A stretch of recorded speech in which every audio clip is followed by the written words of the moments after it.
Started studying Kempo Karate in 1990. It was, at the time, it was called Action Kempo Karate under Tom Georgian. You don't lose control around Mr. Georgian. He will teach you, but at the same time put you in your place. I think it's part of his paternal instinct to do that. He would show you like what real temperament is. What attracted me to Kempo Karate was my best friend got me into it. I saw him evolve over a course of 6 years, and he was the kind of guy who, very sweet guy, but would always get picked on in middle school. When he got into it, over the course of the years, he gained more confidence, he was more coordinated, and I just remember I kind of revered him in high school, like, wow, I can't believe that this is the same guy. I had to make a decision. I was either going to play football at Palomar College or get into Kempo Karate. I was a typical teenager. You know, I thought I knew everything. One of the most difficult things for me to adapt to of the discipline was the discipline. I was not disciplined in anything. In the martial arts, it's pretty much one-on-one. You have your instructor and you have yourself. Your instructor can only go for so long. The student has to take over. Thinking about it now, I was a hothead. I mean, I would lose my temper. The time I lost my temper was one of my friends that I grew up with, and we lost contact, and then we run into each other again in high school, and it seemed like he was a little bitter about that, and I was more arrogant about it, and you know, we got in a fight. When we fought, you know, I brought him down, and I mean, I was a wild animal, you know, and I rarely got in any fights, but when I did, I was an ape. And I'm not saying that with pride, I say that with regret. That's how kids are. Teenagers make bad choices because they're teenagers, and you have to understand that. I did not know any better. I was an uncontrolled beast. There was one ugly moment of my life when, in my previous marriage, my ex-wife kept hitting me. If she did it playfully, that's one thing. But she would do it out of anger, and I kept telling her, don't do that. She slapped me right across the face. I breathed. I just took a few steps back, and I said, even with pride, don't ever do that again.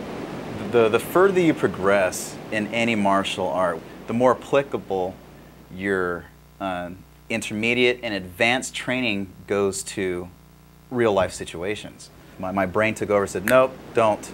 But also, there was a counter instinct. My instinct was to restrain. To strike back would be absurd.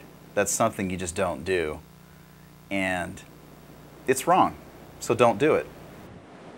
With my previous marriage, you know, there was a time where, you know, we start to see the fork in the middle of the road. It wasn't crossing that fork, it was seeing it. There are times when people don't see it happening. I saw it a mile away.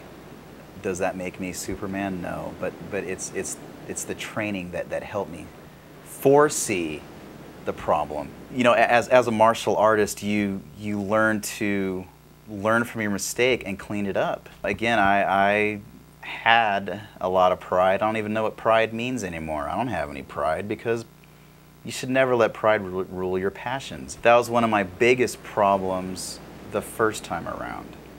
I just finally got it. You have to face your demons. You have to look yourself in the mirror and say, you need to change, especially when it comes to relationships.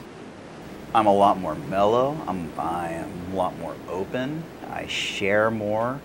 There's a thin line between being self-driven and being selfish. And I think at the time of my first marriage, I was very selfish. I will still maintain my training in the martial arts and going to school, but you know, there will be times when I'm going to put the schooling aside, even the martial arts aside, and tend to my girl. The one thing that Patricia does that these other women never did is that she makes me feel like a man. You want to talk about a match. I mean, she's self-driven too. This woman easily just could have picked an average life. And she came from Tijuana. You know, she stayed in school, she stayed in high school, you know, got married young and had kids, you know, but she still went to college. You know, she has two of her own, you know, one that's 14 and one that's 9. And they're just an amazing unit. When I see her, when I see the chemistry with her and the girls and the way how she's raised them, you know, to this day, she's just done a terrific job. She's an incredible woman. I chose her to be the mother of my child. Being 36 years old and my baby daughter is going to be born tomorrow, it's about time, is pretty much how I feel about it. It's my time. See how the child reaches out instinctively to feel how far we'll be. Never ever give in to criticism. Never ever give in to someone saying you can't do it. Because once you do that, you don't dream.